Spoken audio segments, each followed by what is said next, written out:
Mentoring with Geraldine is a bite-sized practitioner podcast for naturopaths, nutritionists, herbalists, coaches, and practitioners.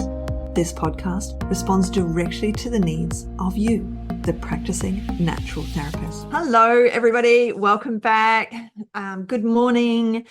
We're doing some early mornings this week. It says it started. Yes, we're online. So today we've got Carly Raven, and I met Carly must be 7 or 8 years ago now. And Carly is the gut guru. So she's all about the SIBO. She's all about guts.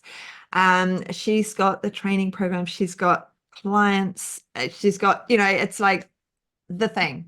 And you managed to do it whilst you've got a toddler and a little one, and you've traveled around Australia in a caravan. You've just settled again. So guys, I'm so pleased that you're here for Thursday. So we've had a great week so far. And Carly is going to talk to us today about SIBO diets. Now, as we discovered yesterday, Facebook is a little bit dodgy with everything, and I can't necessarily reply to your comments. I can like and do things like that. So we'll give it a go. But Carly is going to talk to us about diets at the end. We've got a code word at the end to make sure that you get your CPD certificate, so that I know that you've listened all the way through, because when you write at the end, it does actually show on the timestamp that you watched all the way to the end. So CPD certificates all round. Carly, thank you very much for coming in and joining us today and talking about SIBO diets as the SIBO guru that we all know and love. So diet it's huge with all of these people. People have gut issues. They come to us and they go, I can't eat anything. I can't do anything. My life is rubbish. I've had to give up this food, that food, the other food. I'm currently surviving on potato. And you're like looking at them and going, yeah, that's not a great food. There's quite a bit of nutritional value in a potato, but not quite enough. So, how do we go about looking at diet and all of the things that, the SIBO with the client who can't eat or do anything? Yes, such good questions. Hello, everyone, and thank you for having me today, Geraldine. So it is a big world to navigate, I think. And when we're eating up to, a minimum of 3 times a day, food and nutrition is absolutely vital for all of our patients, but in particular our patients with gut issues, because the food goes directly through our digestive system. So it's really important that we are aware of the impacts that diets are having, not just for our gut patients, but for all conditions. So I think you hit the nail on the head with the issue in terms of the restrictedness of so many diets. And I guess my biggest frustration when I started practicing, so I left university and dived straight into a special interest area of SIBO and gut health right off the bat and immersed myself in that research. And back then I was using resources like the traditional low FODMAP diet. I was learning about the low carbohydrate diet. That is what is typically known as a SIBO diet. And what was happening is exactly what you were saying. Everyone was really restricted in their diet. People were coming to us with following the low FODMAP diet for 15, 10 years. I was using it in my clinical practice and being like, okay, what next? Like, where to from here? And there's no questioning that these type of diets reduce the symptomatic load, right? They do make our patients feel better. They do reduce that fermentation that's happening in their guts. It does reduce the gas levels that are being produced, because it's the food source for a lot of these overgrown bacteria that we find in the small intestine. But that's only one part of the puzzle, right? Because the moment they have those foods again, or they attempt to add them back in, they flare up again because we're not actually addressing the root cause. And SIBO in itself is complex, and there's underlying causes to SIBO as well. So we need to be doing all of the other things while we're working with the patient's diet. And what so many people do wrong is focus so strongly on the diet, and they don't have the pathway out of that, right? Yeah.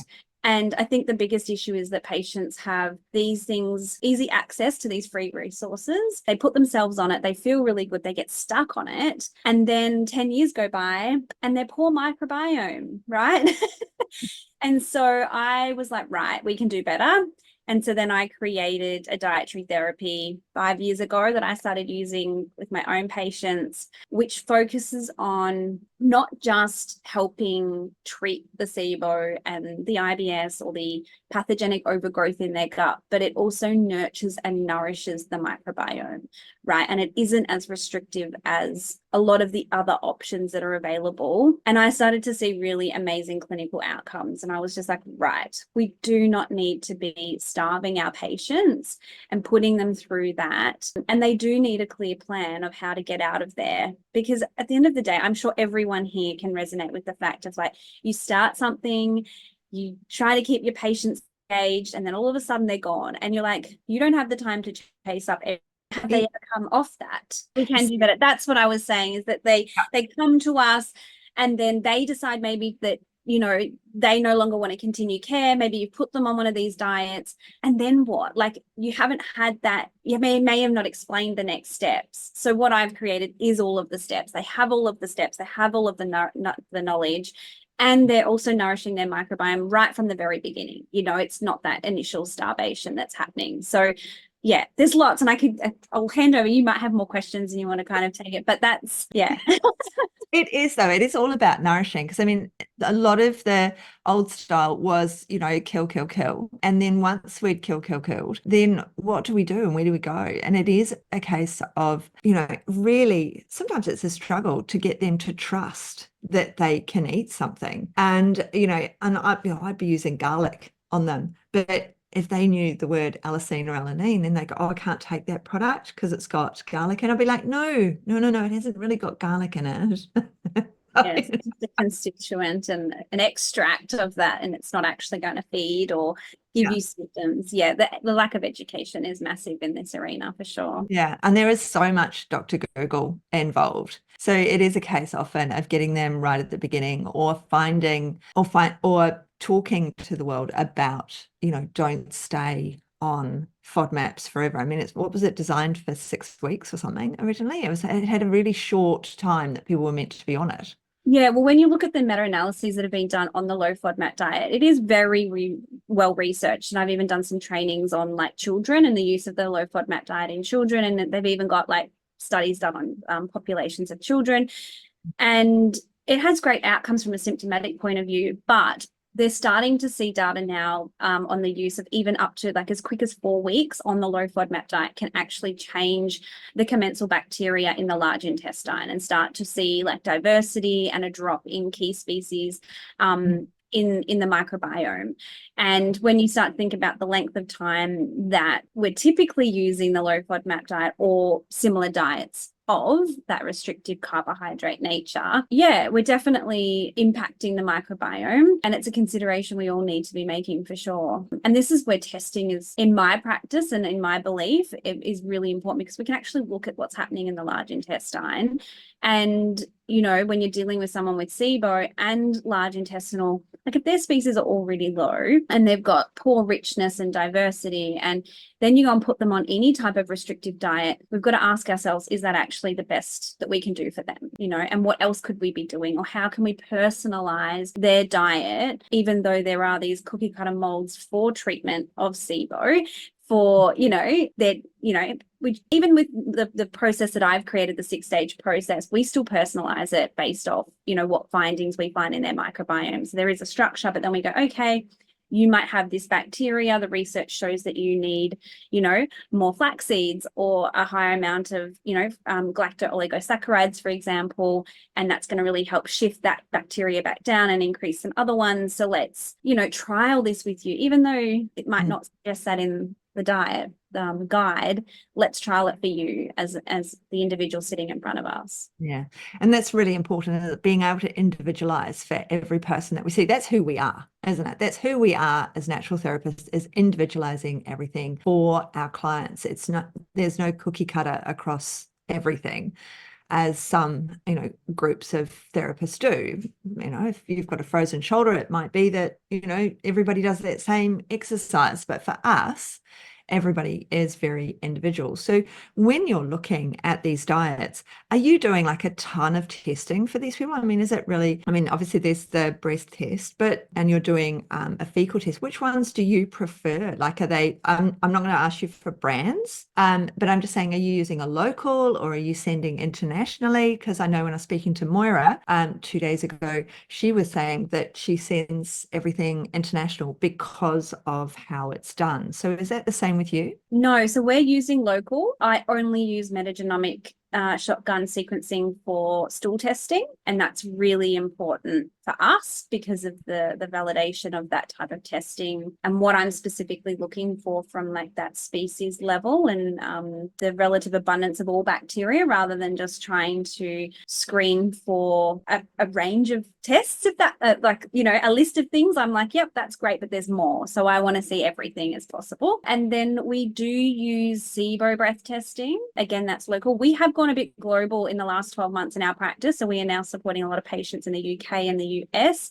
So I do use international as well, but they're equivalent. So they're still using the same technique. So it's still metagenomic. I've just had to source the right labs overseas to use them. And most recently, we're actually trialing the food marble device because this has been a hot topic. I always get asked by pracs. I get my DMs kind of blow up some days being like, Carly, do you use this? And what do you think? And so I'm like, damn, I have to get involved in this. And there are some clinical trials now that have been done on the food marble, but I just feel so confident in breath testing that I've kind of been nervous to jump ship. So I've kind of stayed course with the breath testing, but we are, I've got a current patient trialing one because of her methane. Like, we're really curious about what's happening with her methane, and we're curious if there's specific foods that are individualizing to her methane and feeding her methane. So we're going to monitor that. And we are going to do some testing of, breath testing and food marble at the same time to see what results, because I'm all about accuracy and I'm like, want to see it play out side by side in multiple clients. But again, it's an expense. So yeah, that's something we're currently, monitoring clinically. So now, has anybody got a question in here? We do have a question. Have you had any experience with POTS and gastric paresthesis? Well, that's not really in our remit today, because we were going to be talking about diet and food, but I'm assuming that you've seen those sorts of people in your practice. Very small percentage. Yeah, we are very focused on SIBO, IBS, or in IBD. We do see a lot of IBD, but yeah, that's a very minor. I think we've maybe had 1 or 2 patients through our clinic with that specific scenario. Yeah, I would think it's quite a small group. Now, the last thing about diet, we've got another 10 minutes, actually. We can keep talking diet. You have a way, because you've got a program, right? So all of your clients go through the program. So you've got them coming back, that they're following a system and that they're going to be doing 1, 2, 3, 4. So with the diet, because you've got so many people on the program, how do you actually make sure that they're getting the diet for them? Do you have a system that you use? Yeah, so the SIBO food roadmap that I created is 6 stages. And in those 6 stages, I have got guidelines and information for each stage and how long you need to stay there. But then what I decided to do was also release a practitioner certification training. So now I offer so you guys as prackies can learn how to implement this diet therapy for your patients, but it has to be, I teach you all of the things and then you teach your patient and you individualize it for your patient. But it's all kind of set out for them as like a timeline and a roadmap for them, and you just need to kind of tweak it along the way. But one of my key passions is keeping it practitioner certified, because the gold is actually in you being heavily involved with your patient and their outcomes. So that's why you'll never see it go up as just like a resource that your patient can go and download, because I really feel like the success that we've had with it is because of the way we've been involved with our patients and getting them to implement it. And there's a lot of food fear, a lot of anxiety that comes with these patients, right? And they've avoided something like onion or garlic for 10 or 15 years. The moment you're like, okay, now you can eat it, they go, what? no way, blah, blah, blah, blah, blah. We kind of have a process of like warming them up to that idea. We don't just kind of go cold turkey, like, right, eat garlic, you know. But we've had many clients now successfully add so many beans, legumes, onions, garlic, like watermelon, all of those foods back in, because there's a process set out in place for them to do that, and timelines, and, you know, it's all about addressing the underlying cause of what's going on, you know, rather than just treating the SIBO, because we know that SIBO in itself is a symptom basically of an underlying thing. It is a condition in itself, but there's other stuff going on at the same time. So are you keeping statistics and, you know, the research, like, are you gaining research from all of the things that you're doing? Because there's a lot, you're seeing a lot of clients, you know, through program, and then you're educating a lot of practitioners. So are you keeping these statistics to create the research for the follow-up for everyone? Yeah, we have a beautiful spreadsheet. Bernadette and I, she's my associate naturopath that I brought on nearly 2 years ago, and we are tracking before and after. So we do initial testing, we implement treatment plans, then we do testing again. So even just recently, we've had some incredible outcomes with just one round of SIBO treatment, and that involves our SIBO food roadmap combined with maybe some selective herbals for their type of SIBO and the severity of their SIBO, with some nutritionals or some prebiotics or probiotics, depending on what's going on with them. And so one round of SIBO treatment typically is like 6 weeks, and then we tend to retest via breath test. And we had just last week 2 patients come back after one round. Her levels of hydrogen were over 100 parts per million. So that was an increase from baseline, and it had actually dropped by 100. So we had almost nearly cleared her SIBO in one round of treatment. And this is stuff that I've gradually been seeing improvements in, like, our stats as well. The more I immerse and the more I see the research and test and trial things. And her methane also dropped by 50%. She's not quite SIBO free, so we do have to do another round of treatment for her. And then later on that week, we had another one come back who was completely free. Her gas levels weren't as high. She had like an increase of, I think it was like 38 parts per million. And she became completely SIBO free in one round of treatment. So we are tracking with every patient we get the honor of supporting. We have them in a beautiful spreadsheet, and we get all of their results, the treatment that we've implemented, the time frame of retesting, and we look at their microbiome as well. The microbiome is a really interesting one that changes so rapidly, and I could talk about it forever in terms of like what we're seeing clinically. You know, even with the use of berberine, for example, like there's a lot of information out there saying that, you know, berberine can be quite collateral to the microbiome, and it definitely can, because we've seen some of our patients that we've retested, their total species have dropped down. So it actually is going in there and having an impact. And sometimes that's only, you know, with 4 weeks of treatment or less at a higher dose. But what we've actually seen is that their species, such as a proteobacteria or an LPS producer, have actually dropped, which is a desirable outcome for these patients with the use of berberine. And we know that there's now some literature that exists that says that berberine can increase, you know, proteobacteria and LPS production. So I don't know, like all things, everyone's unique. And is it the combination of the diet or everything else that we're doing in combination with berberine that's actually protective and enhancing, you know, their microbiome? But, you know, it is this watch this space thing, I think. So yes, we are collecting data on numerous different elements of what we do in our clinic. Oh, fantastic. So yeah, we can expect some papers coming out for you. I don't know. Moira's put me off the whole PhD. I don't know. I just feel like maybe give me 5 years to get over having kids, and I've got a 7-year-old. I'll focus on that for now.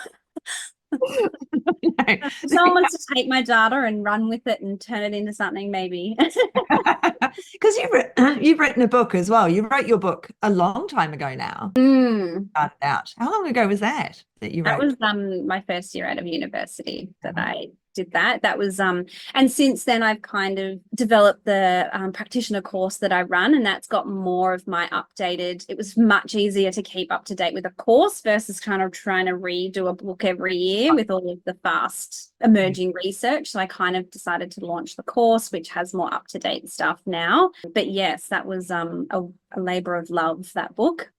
Yeah, I have the book. Emily says Superwoman Carly. Agreed. agreed. That was pre-kids. That was pre-kids. Different life now. Gosh, ask me to write a book now, and I'd be like, Yeah, there's a big space in our lives if the kids go in that just we do the job and we get the job done and then we go back to everything afterwards and things change. The yeah. pre and post Change phase of life. Hey, phase of life and priorities. Now we need the code word for people to get the certificate, and the code word today is Carly.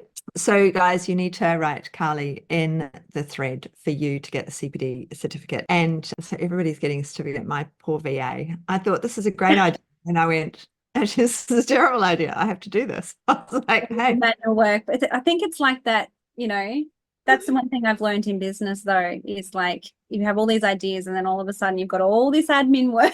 We just wrapped up a big launch for our program and I'm still recovering and still doing admin, and so I hear you on that. There's always so much admin. Running your own business, there's a lot of admin. And Margie, she says, I'm raving about Carly. Oh, that's so good. She's a good one, that one. Yesterday when I was talking to Tara, she was like G&T. Oh, clever, Carly. You keep coming back. We need you in our life. That's great. Great for a Thursday morning. So the other thing is, everyone, I actually have a discount code here that we will put up after the I won't put it in this, or I will put in this thread after we finish. As I discovered yesterday, I can't write anything in the thread without difficulty. And we've got good old Facebook. It's important to be a bit wacky. That's right, Margie. It's good wacky. So I will put the link in there. And that was, what's that? It was 10%. What did you send me? 20%. That was a yesterday task. My brain has moved on from that. So you gave us 20% for the food roadmap for practitioners. So that's the training and then the use of how long is the training? It's all recorded. So you as a practitioner would do the certification training. So it's 20% discount. The code is SFR20 on the upfront payment, not the payment plan. And you do the training, you do the certification, you learn the ins and outs of the dietary therapy, and then you can actually then prescribe the diet to your client, and they purchase the diet, and you can also earn commission off every prescription, so it can be a little source of income in your business as well. So we give back to you for every purchase of the dietary therapy. So for those people who find out about this on the podcast, that link will still work for you as well. So that link is going to be working for a little while yet. But now, have we got any more questions from anybody in the chat? Otherwise, we came in on time today, so it's time to wrap it up. Have you got anything else you can think of that you wanted to share? Is there anything that's leaping out? Any questions from anyone? Anything else you wanted to share before you go? No, I think we've like discussed a great variety of stuff, from testing to diets to treatments. I think, and discovering the berberine, because there's always so much chitter chatter about the berberine, and I'm always like, no, I think we can do berberine short term. I think we're okay on berberine short term. So I'm so pleased that it's come back around, because there's been a lot of, you can't touch it, I'm like, no, I'm pretty sure you can. I'm pretty sure. So that was lovely. Even 2 weeks, 2 to 4 weeks, trial it, see how they go, see what response, how are their symptoms. You're probably not going to test their microbiome after 4 weeks, because no one can afford to do that, like in reality, but go by their symptoms and how they're feeling. And I would definitely not be using it for any longer than 4 weeks at this point. I've seen a drop in diversity within 4 weeks of use. So it is impacting the microbiome, but I don't know. I'm not convinced in all of the ways that the research is saying. And I think there's ways that we can protect at the same time. Yeah. So we've just had a few questions. Would SIBO heal on its own? I think the answer to that one's going to be no. Would SIBO heal on its own, Carly? No. She's got a no there as well. Now, Emily asks, if we want to refer patients to you, what's the wait? And I don't think we'll go into initial cost, because things always change, but you've just done a round right now, and you do be on cycle you. Yes. So they can apply to work with us. In between, we do like open doors to our clinics, and we take on clients and then take them through the program. But we do allow clients to come and work with us at any time of the year, but it is via application only, and we review them and make sure that they are are exactly who we want to work with. So if you want to refer, just send me an email, CC the patient in, introduce us, get them, and I can send them the application form. Go. Where do we find the program? I will drop the link, Alison. Don't worry about that. Emily says, got it. Okay. Yes. Code word, Carly. You need to type it in if you haven't done so already to make sure that you get sent your CPD certificate. Now, if your name is different, your Facebook name is different to your real name that you want on the certificate, you might want to write that too, because my poor old VA is having to message everyone when she's not 100% sure that that's the name that you want on the certificate. So do check your, I think she's doing it via DM. So good old Ella. So we're going to leave it there then. Thank you so much for coming to speak with us today, Carly. It's absolutely wonderful to have you. And you can go back to enjoying the warmth because you're in the north of Queensland. Excellent. And I'm in South Australia. You stay warm where you are, and I'll try and stay cool. But it is coming into our winter up here at the moment, so I am slowly starting to get outside more. It was very hot over the summer. Yeah. It was. Okay. Well, thank you everyone for coming to join us. And thank you, Carly. And we'll see you all tomorrow morning, same time, same place, same bat channel, when I'll be talking. So see you tomorrow, everyone. And we'll see you soon, Carly. Bye, everyone.